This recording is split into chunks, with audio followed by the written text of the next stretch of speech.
All right, buckle up, because today we are taking a deep dive into the world of 2Pac Shakur. But we're not diving into the hits or the rivalries. No. This is about the women who knew Tupac. The women who saw the man behind the music, his leading ladies. Exactly. We're going beyond the headlines, really trying to understand the heart behind the headlines. And we're doing that with this YouTube video. All of Tupac's women.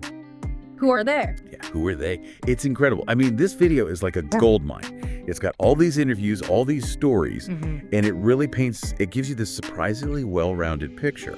It reminds you that there is always more to the story, Right. Especially with an icon like Tupac. So to really get into it, I think it makes sense to start at the beginning. Okay. With Yolanda Yo-Yo Whitaker. Yeah, and this is important because Yo-Yo, hers wasn't just some passing fling. No. This was years. I mean, a really deep connection, a deep bond. Years. They start dating back in '89.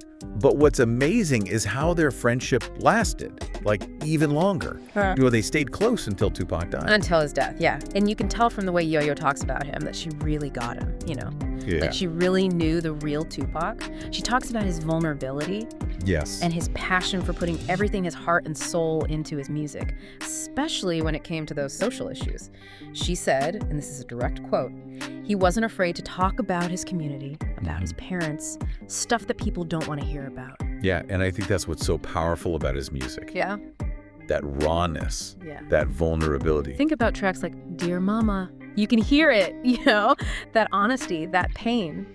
And it just resonates on a whole other level. And it kind of makes you realize that beneath that tough exterior, he was looking for real connection. Oh, yeah. Speaking of intense connections, we've got to talk about Lisa Left Eye Lopes Oh, yeah, from TLC. from TLC. Their romance was like fireworks. I mean, just explosive, passionate. Yeah, 92, I think, right? It's not hard to imagine those two personalities. Oh, absolutely. Two forces of nature, I mean, they're both used to being in control, used to the spotlight. A music industry. It makes you wonder, was the attraction also the challenge? Oh, interesting. And did their ambitions, maybe that was part of why they didn't last? It's like the video says, their careers, lifestyles, everything was just pressure. And then you add in the whole media frenzy that comes with dating in the music industry. Oh, for sure. In the 90s, too. Oh, absolutely. Like hip-hop was finding its own voice. There was so much scrutiny. So much scrutiny, it's true. But before we move on, we have to talk about Rosie Perez. Yes. Because while they weren't romantically involved, they had a strong friendship. Absolutely. I mean, that photo of them at the Soul Train Awards, friendship goals for sure. And you can tell. It's genuine. Yeah. I mean, Perez has said he was a dear friend to her, but she wasn't afraid to challenge him either. Yeah. There's a story about them arguing over one of his songs. Oh, wow. Perez thought the message was off, and she pushed him to rethink it. That's interesting because it shows he wasn't intimidated by strong women. No. He valued their opinions even when he disagreed. Definitely not a yes man. No, not at all. Okay, so we've got these deep friendships, passionate romances. But then there's Madonna. Ooh. And this is where things get really, really interesting. Because it's not just a love story, right? Right. It gives you a glimpse into how carefully he managed, walk this line with his public image. So they dated for over a year. Okay. Back in '93. But get this. She doesn't say anything publicly until 2015. Hold on. Are you serious? I'm serious. Over 2 decades.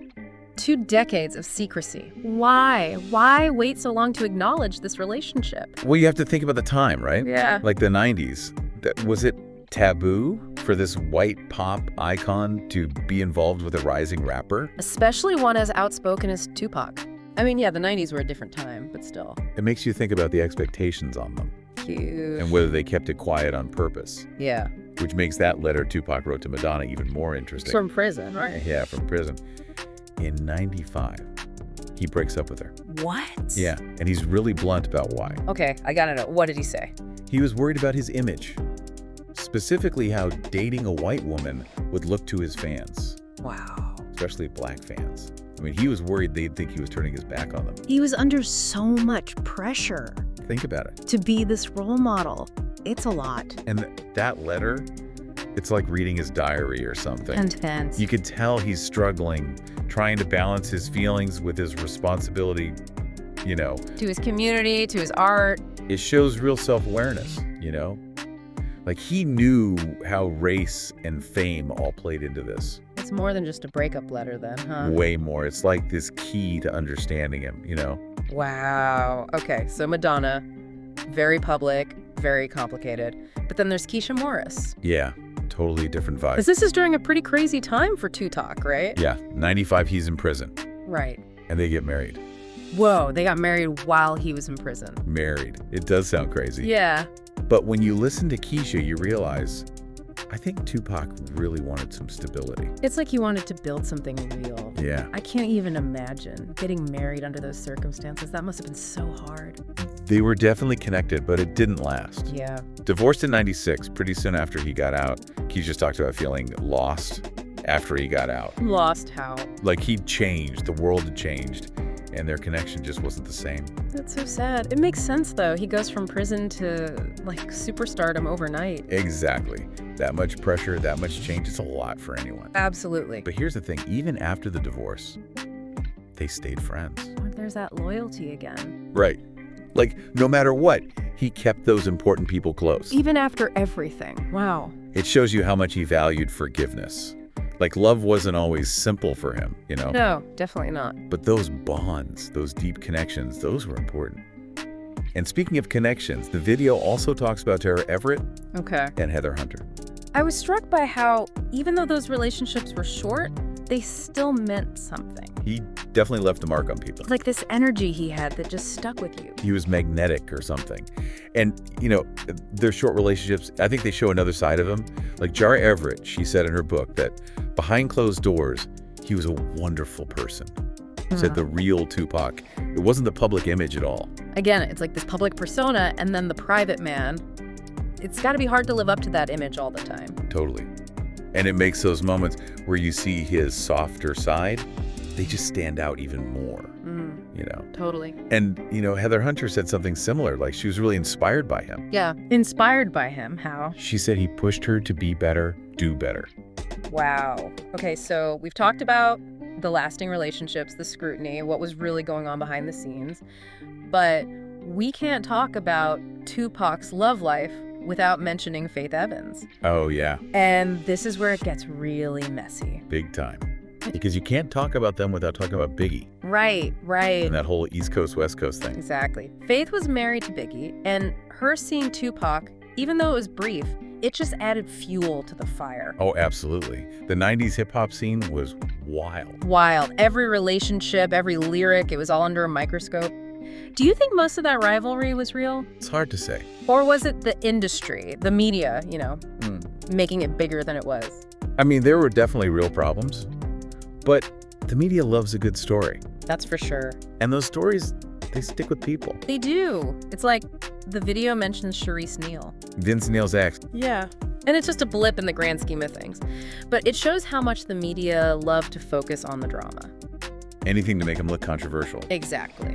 Which is a shame because it distracts from the real 2Pac, the one these women knew. Exactly. And speaking of the real 2Pac, we have to talk about Kidada Jones. Okay, yeah, the video really focuses on their relationship, and she was different, right? Totally. It's like with Kidda, he let his guard down even more. They met at a club, but it wasn't love at first sight. Oh, what happened? Well, it turns out Kidda, she wasn't a fan at first. Really? Yeah, she was actually kind of put off by him. How come? He'd made some disrespectful comments about her dad. Oh, about Quincy Jones. Yeah, not exactly the best first impression. Yeah, that's rough. Not the best way to win someone over. No, definitely not. But here's the thing.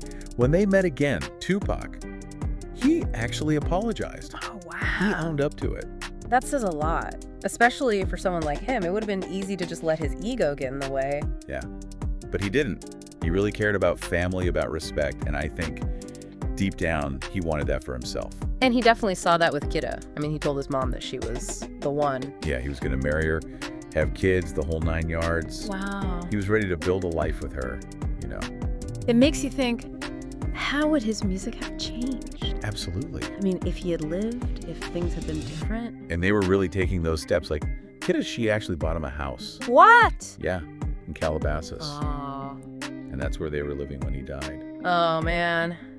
That's just tragic. It reminds you, behind all the fame, all the music, he was just a guy, you know, with hopes and dreams. and people he loved. I know. It's a lot to process. This whole video, you know, we see the artist, the friend, this complicated guy trying to figure it all out, and then this part of him that just wanted to be loved, to have a family. I know, right? It really makes you appreciate how multidimensional he was. Absolutely. Yeah. It's a good reminder that even the biggest icons, they're human. They are. With hopes and fears and contradictions, just like us. Exactly. It makes you want to go back and listen to his music with fresh ears. Right? To hear those lyrics, those emotions, and think about these women. Because it's in those personal connections, those moments, that you really see where the art comes from, you know? Absolutely. So to our listeners out there, here's a thought. As you listen to 2Pac, as you think about his legacy, remember these women. Remember their stories. How did they shape his art, his message? What do their stories tell us about him? It's a question worth asking, because behind every great artist, there's this whole web of experiences. And a lot of those experiences, they involve love. They do. They really do. Yeah. Well, on that note, we'll leave you all to keep exploring the world of Tupac Shakur and the women who knew him best. This has been quite a deep dive. It really has, and we can't wait to share our next exploration with you.